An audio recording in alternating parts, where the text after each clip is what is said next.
إله إلا الله والله أكبر الله أكبر ولله الحمد. إن الحمد لله نحمده ونستعينه ونستغفره ونعوذ بالله من شرور أنفسنا ومن سيئات أعمالنا. من يهده الله فلا مضل له ومن يضلل فلا هادي له. وأشهد أن لا إله إلا الله وحده لا شريك له وأشهد أن محمدا عبده ورسوله. أما بعد فإن خير الحديث كتاب الله وخير الهدي هدي محمد صلى الله عليه وسلم وشر الأمور محدثاتها وكل محدثة بدعة وكل بدعة ضلالة وكل ضلالة في النار. أعوذ بالله السميع العليم من الشيطان الرجيم. بسم الله الرحمن الرحيم. يا أيها الذين آمنوا اتقوا الله حق تقاته ولا تموتن إلا وأنتم مسلمون. يا أيها الناس اتقوا ربكم الذي خلقكم والذين من قبلكم لعلكم تتقون. قال النبي صلى الله عليه وسلم قال الله تبارك وتعالى لن ينال الله لحومها ولا دماؤها ولكن يناله التقوى منكم. حاضرین عیدگاہ، خواتین اسلام، یہ عید الاضحیٰ ہمارے لیے مسرتوں اور خوشیوں کو لے کر آئی ہے. ہم یہاں اس لیے جمع ہوئے ہیں تاکہ عید کی خوشیاں اور مسرتیں منائیں. اللہ تبارک و تعالیٰ سے دعا کریں کہ ہم سب کو، آپ سب کو اور عالم اسلام کو اللہ تبارک و تعالیٰ اس عید کی حقیقی خوشی اور شادمانی عطا کرے. حاضرین، رشد و ہدایت کے لیے اللہ تبارک و تعالیٰ نے اس دنیا میں کئی پیغمبر اور رسول بھیجے. انہی پیغمبروں اور رسولوں میں سے حضرت ابراہیم علیہ السلام کے ایک عظیم نبی اور رسول ہیں. حضرت ابراہیم علیہ السلام کو اس عید الاضحیٰ میں خصوصاً یاد کیا جاتا ہے کیونکہ اس ذی الحجہ کے پہلا جو عشرہ ہے، اس عشرے میں حج کیا جاتا ہے. حج کے جو ارکان ہیں، حج کے جو مناسک ہیں، حج کی جو جگہیں ہیں، اور یہ عید الاضحیٰ کی مناسبت سے ہم جو جمع ہوئے ہیں، جو نماز ہم پڑھ رہے ہیں، یہ ساری کی ساری سنت حضرت ابراہیم علیہ السلام کو یاد کرنے کے لیے، ان کی قربانی کو یاد کرنے کے لیے. یہ صرف حضرت ابراہیم علیہ السلام کی سنت نہیں بلکہ آپ صلی اللہ علیہ وسلم کی سنت کو یاد کرتے ہوئے امت مسلمہ عید الاضحیٰ کو مناتی ہے. میرے بھائیو، حضرت ابراہیم علیہ السلام رشد و ہدایت کے اعتبار سے بڑے اعلیٰ پیغمبر رہے. بہت سے لوگ حضرت ابراہیم علیہ السلام کے تعلق سے نہیں جانتے. اگر شریعت کو پڑھیں گے، اگر تاریخ کو پڑھیں گے تو معلوم ہوگا حضرت ابراہیم علیہ السلام کو ابو الانبیاء کہا گیا، اس اعتبار سے کہ حضرت ابراہیم علیہ السلام ایک تو سارے نبیوں کے بعد ہے، دوسرا ان کے جو باپ کا درجہ ہے وہ سارے انسانیت کے لیے بات ہے. تو لہذا ان کی جو سنتیں زندہ ہیں وہ قیامت تک جو ہے یہ سنتیں زندہ رہیں گی.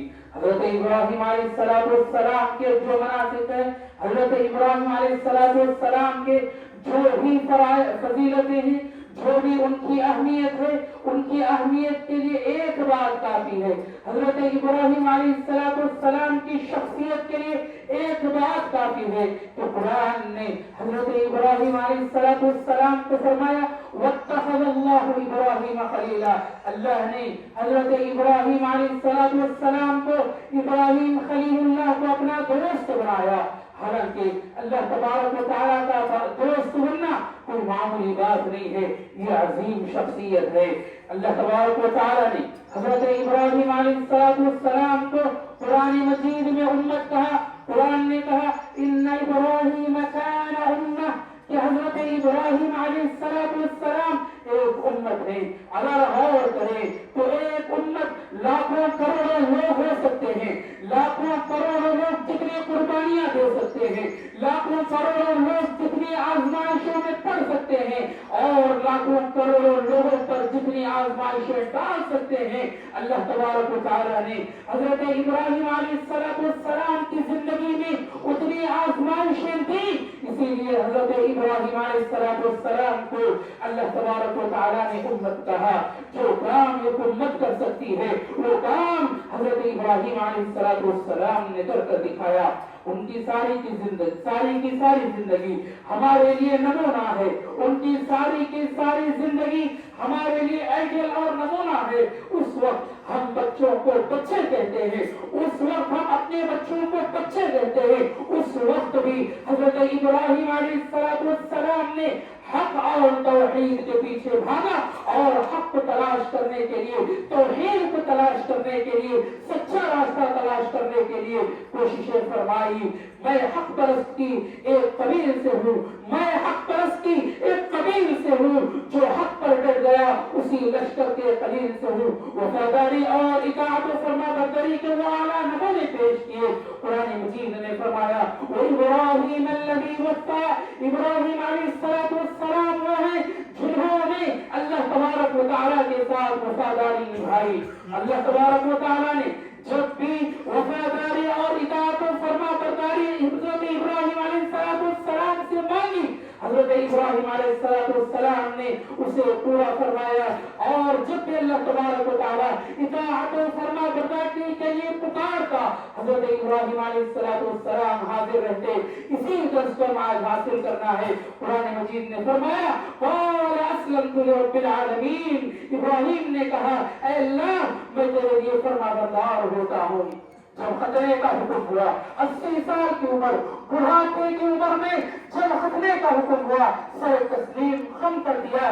جب اولاد تو قربانی اللہ نے مانگی تو اولاد کو اللہ کے راستے میں قربان کر دی. جب طاقت کی قربانی مانگی جوانی میں, جب طاقت ادا کی, اور اسی طرح جب قربانی پسندی کی مانگی تو حضرت ابراہیم علیہ السلام نے اپنی زندگی کے ہر چیز کو قربانی دی, یہاں تک کہ اپنی زندگی کی بھی قربانی دی. یہ حضرت ابراہیم علیہ السلام کی فرما برداری اور وفاداری ہے.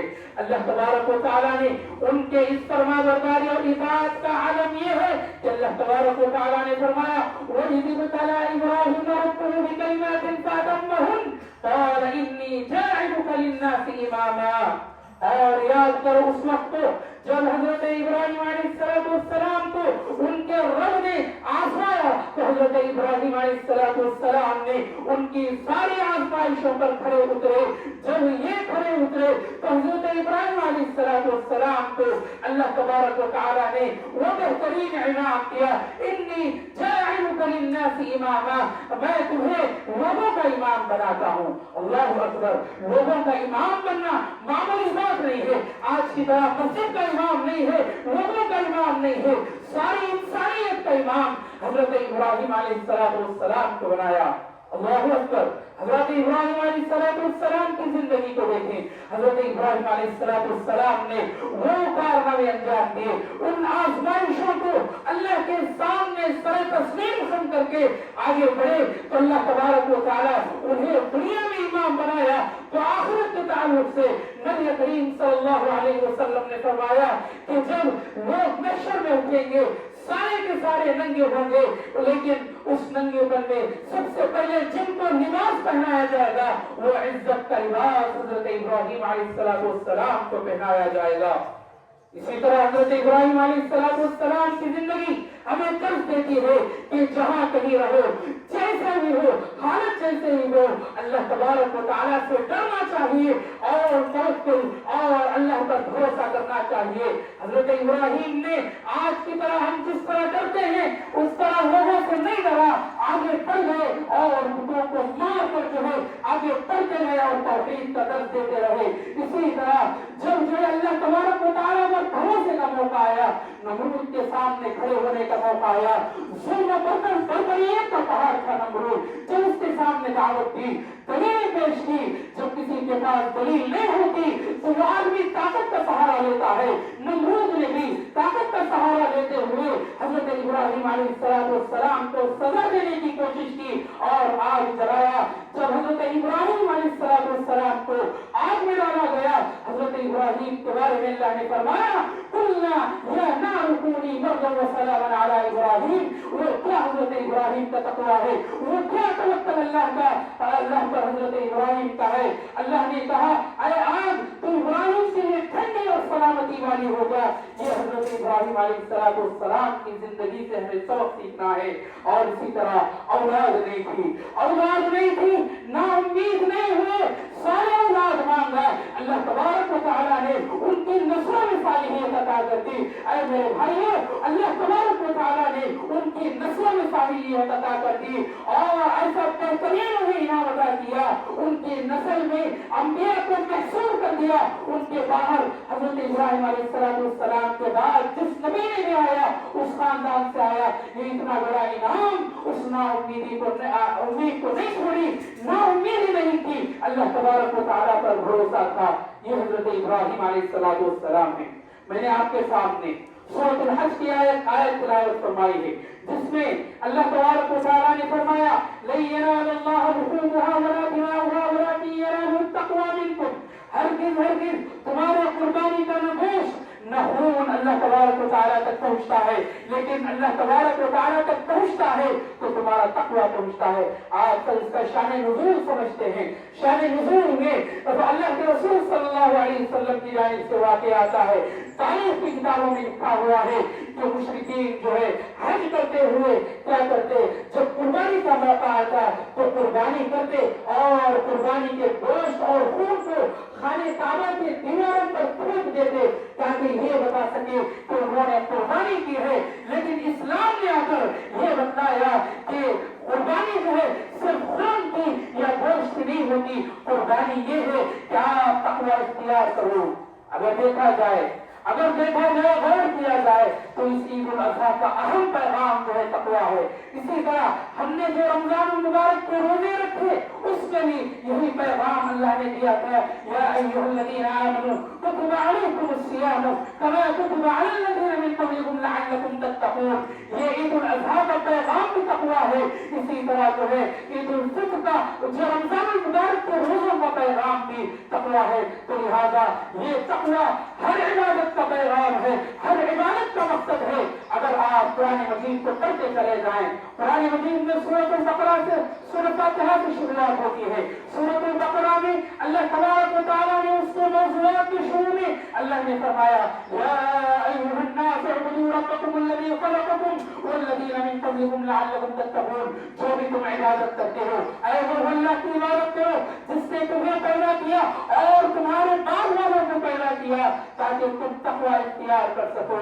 میرے بھائیوں، تقویٰ یہ ہے کہ ہم جو اللہ تبارک و تعالیٰ سے ڈرتے رہیں۔ تقویٰ یہ ہے حضرت ابراہیم علیہ السلام کو ہم یاد کرتے ہیں۔ اس عید الاضحیٰ کا اہم پیغام تقویٰ ہے۔ میرے بھائیوں، روزوں کا مقصد، قربانی کا مقصد، عبادتوں کا مقصد جو تقویٰ ہے اس کا مطلب یہ ہے کہ تقویٰ بندگی کی وہ معراج ہے جس تک جانے کے لیے ایک مومن جستجو کرتا ہے تاکہ وہ متقیوں کے صف میں شامل ہو جائے، جن متقیوں سے اللہ تبارک و تعالیٰ نے کہا کہ میرے نزدیک سب سے زیادہ عزت والا وہ ہے، خاندان والا نہیں، میرے نزدیک سب سے زیادہ عزت والا حسب و نسب والا نہیں، دھن دولت والا نہیں، ایثار و قربانی کرنے والا نہیں، اور اسی طرح عہد و پیمان والا نہیں، عہدے والا نہیں، لیکن میرے نزدیک سب سے زیادہ اگر عزت والا ہے، قرآن نے فرمایا ان اکرمکم عند اللہ اتقاکم، جس کے دل میں جتنا زیادہ تقویٰ ہے اللہ تبارک و تعالیٰ کے قریب اتنا زیادہ ہے،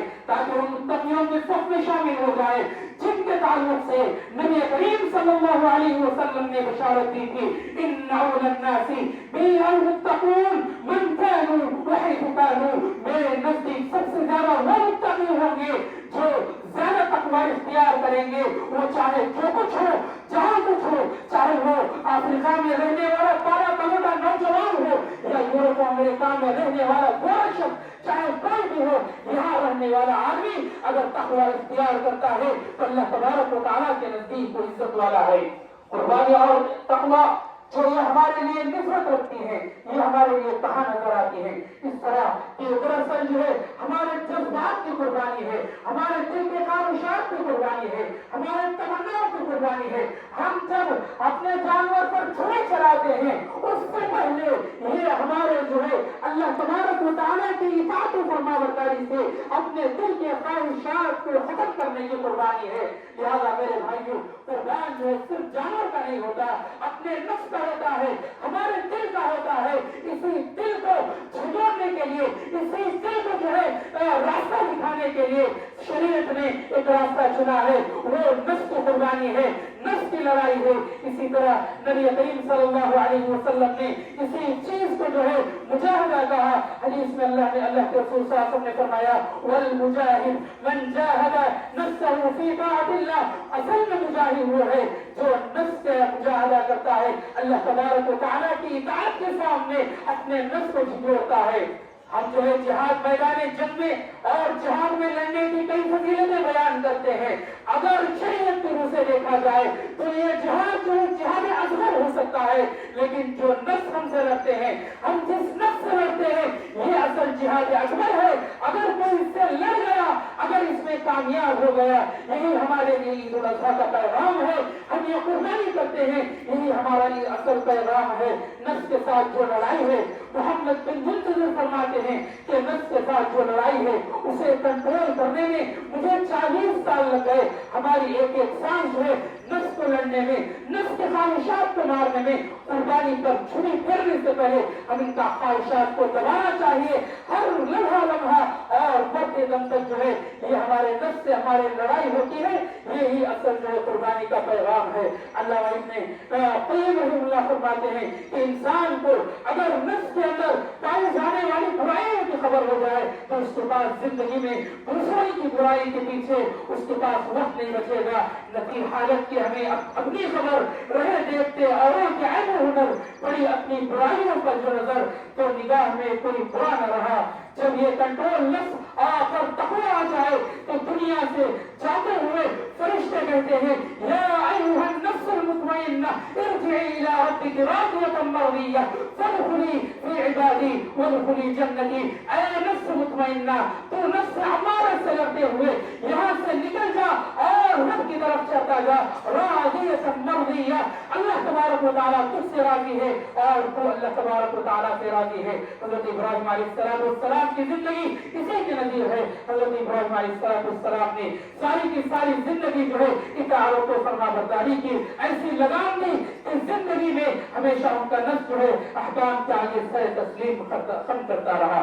اسی طرح میرے بھائیوں یہ عید قربان ہے. عید قربان میں سر تسلیم ختم کرنا اور اپنے نفس کو مارنا حضرت ابراہیم علیہ السلام کی زندگی سے جو ہمیں سبق ملتا ہے اس کو اپنانا یہ ضروری ہے. اسی طرح قربانی کرتے ہوئے قربانی کے آداب کا لحاظ کرنا چاہیے. جو بھی سنت قربانی کی ہے اسے جو ہے اپنانا چاہیے. قربانی کرتے ہوئے پاکی صفائی کا خاص خیال رکھتے. پاکی صفائی کا ہم لوگ خیال نہیں رکھتے. ہمارے ہاتھ سے, ہماری زبان سے, ہمارے کسی بھی عمل سے دوسرے کو تکلیف نہ ہو, گلی محلہ میں چلتے ہوئے لوگوں کو تکلیف نہ ہو. لہذا پاکی صفائی کا خیال رکھیں. ہماری عید جو ہوتی ہے امن و شانتی کی عید ہوتی ہے, امن و سلامتی کا پیغام لوگوں تک پہنچاتی ہے. تو لہذا یہ عید ہماری عید قربان جو ہے اس سے یہ پیغام دوسروں تک پہنچنا چاہیے کہ عید ہماری جو ہے یہ حضرت ابراہیم علیہ السلام کی زندگی کے آزمائشوں کو جو ہے پر کرنے کے بعد جو نیکیاں اور جو ہمیں جو ہے درجات ملتے ہیں اس کی عید ہے. اس عید کو مناتے ہوئے ہم جو ہے سنتوں کا خیال کرنا چاہیے. سنتوں سے ہٹ کر کوئی بھی عمل نہیں کرنا چاہیے. اسی طرح جو ہے سب جانتے ہیں کہ مسجد کی تعمیر الحمدللہ ہماری ہو رہی ہے. مسجد کی تعمیر ہو رہی ہے اور مسجد جو ہے الحمدللہ 2 فلور کی بن چکی ہے. اس میں جو ہے کئی چیزوں کی ضرورت ہے. آج جو ہے زیادہ سے زیادہ اس مسجد کا تعاون کریں. اللہ نے قرآن میں اللہ کے رسول صلی اللہ علیہ وسلم نے فرمایا من بنا للہ مسجدا بنى الله له بيتا في الجنہ. لہذا مسجد کے لیے ٹائلس کی ضرورت ہے. اسی طرح جو مسجد کے لیے پلمبنگ کی ضرورت ہے, وائرنگ کی ضرورت ہے, ڈریچر کی ضرورت ہے, سیمنٹ اور دوسری چیزوں کی ضرورت ہے. آج جو ہے یا تو وہ چیزیں لا کر مسجد میں ڈال دیں یا جو ہے اس چیز کی قیمت لکھا دے، قیمت جو ہے دے دیں، لہٰذا بہترین موقع ہے۔ اور اسی طرح یہ عید جو ہے غریبوں کو یاد کرنے کی عید ہے۔ اللہ نے قرآن مجید میں فرمایا فَكُلُوا مِنْهَا وَأَطْعِمُوا الْقَانِعَ وَالْمُعْتَرَ، تم جو ہے خود بھی کھاؤ اور غربا مساکین کو بھی کھلاتے رہو۔ لہٰذا اسی طرح جو ہے الحمدللہ ہمارا مدرسہ چل رہا ہے، مدرسہ محمدی، جس میں جو ہے 3 سال سے تعلیم دی جا رہی ہے، اس کی بھی تعلیم الحمدللہ دی جا رہی ہے۔ اس کے لیے بھی اگر آپ اپنے بچوں کو حفظ کرانا چاہتے ہیں تو بہترین موقع ہے۔ اسی طرح میرے بھائیوں جو بھی جو ہے چمڑے ہیں، وہ چمڑے جو ہے الحمدللہ ہماری چاروں مساجد میں انتظام ہے، لہٰذا آپ کا گھر جہاں قریب پڑتا ہے وہاں ہماری مسجدوں میں جو ہے چمڑا جو ہے مہیا کرا دیں، اپنا چمڑا دے دیں۔ لہٰذا سارے جو چمڑے ہیں ان کی قیمت جو ہے انشاءاللہ محمدی مدرسے کو دے دی جائے گی۔ آخر اللہ سے دعا کرتے ہیں کہ اللہ تبارک و تعالی ہمارے عید کے قربان کو قبول فرمائے۔ ربنا تقبل منا انك انت السميع العليم، ربنا آتنا في الدنيا حسنة وفي الآخرة حسنة وقنا عذاب النار، ربنا ظلمنا أنفسنا وإن لم تغفر لنا وترحمنا لنكونن من الخاسرين، ربنا لا تؤاخذنا إن نسينا وأخطأنا، ربنا ولا تحمل علينا إصرا كما حملته على الذين من قبلنا، ربنا ولا تحملنا ما لا طاقة لنا به، واعف عنا واغفر لنا وارحمنا أنت مولانا فانصرنا على القوم الكافرين، رب ارحمهما كما ربياني صغيرا، رب ارحمهما كما ربياني صغيرا، ربنا آتنا في الدنيا حسنة وفي الآخرة حسنة وقنا عذاب النار، اللهم إني أسألك الجنة الفردوس، اللهم إني أسألك الجنة الفردوس، اللهم إني أسألك الجنة الفردوس ونعوذ بك من النار، اللهم أجرنا من النار، اللهم اغفر لحينا وميتنا وشاهدنا وغائبنا وصغيرنا وكبيرنا وذكرنا وأنثانا، اللهم من أحييته منا فتوفه على الإسلام ومن توفيته منا فتوفه على الإيمان، اللهم اغفر لهم وارحمهم وعافهم واعف عنهم، اللهم فرج همومنا ونفذ كروبنا، اللهم فرج هم المهمومين ونفذ كرب المكروبين، واغفر الدين عن المدينين، واشف مرضانا ومرضى المسلمين، وارحم موتانا وموتى المسلمين، یا الہ ہمارے گناہوں کو معاف فرما، اے اللہ ہمارے گناہوں کو معاف فرما، اے اللہ ہم میں جتنے بیمار ہیں اے اللہ انہیں شفا بھی عطا فرما، جتنے پریشان لوگ ہیں اے اللہ ان کی پریشانی دور فرما، ہمارے گھروں میں جو بچیاں شادی کے بغیر بیٹھی ہوئی ہیں ان کا اچھا رشتہ لگا دے، اے اللہ جو بھی پریشانیاں امت کے اندر، جو بھی فتنے امت کے اندر آئے ہیں اے اللہ ان فتنوں سے ہماری امت کو محفوظ فرما، اے اللہ جو ہمیں موجود ہیں اے اللہ ان کو صحت عطا فرما، ان کی پریشانیوں کو دور فرما، اے اللہ ہمارے رشتہ دار جو ہم میں نہیں ہیں گزشتہ عید میں دے جو ہم میں نہیں ہیں اے اللہ ان کی مغفرت فرما، انہیں تر جنت نصیب فرما، ہسپتالوں میں مختلف بیماریوں سے جوجھ رہے مریض ہیں اے اللہ ان کو شفا بھی عطا فرما، اے اللہ ہمارے گھروں میں سکون و اطمینان عطا فرما، ہماری زندگیوں میں سکون و اطمینان عطا فرما، رزق میں برکت عطا فرما، اولاد میں برکت عطا فرما، اے اللہ ہمارے جو ہے اعمال کو قبول فرما، قربانی کو قبول فرما، یہاں جمنے کو قبول فرما، ہمارے روزوں کو قبول فرما، عید الفطر کی جو عبادتیں ہیں اسے قبول فرما، ہماری زندگی کے صدقات کو قبول فرما، اے اللہ ہم جو بھی گناہ کرتے ہیں اے اللہ ان گناہوں کو دھو دے، آخر میں اللہ سے دعا کرتے ہیں کہ اللہ ہم تمام جمع ہوئے ہیں اے اللہ ہمارے جمنے کو قبول فرما، ہم جیسے یہاں سے جائیں جو ابراہیم علیہ السلام کی زندگی کے سبق کو سنے ہیں اس سبق کو جو ہے اپنی زندگیوں میں لانے کی اللہ ہمیں توفیق عطا فرما، آمین وآخر دعوانا الحمدللہ رب العالمین۔ اور اسی طرح جاتے ہوئے آپ سب سے ملاقات جو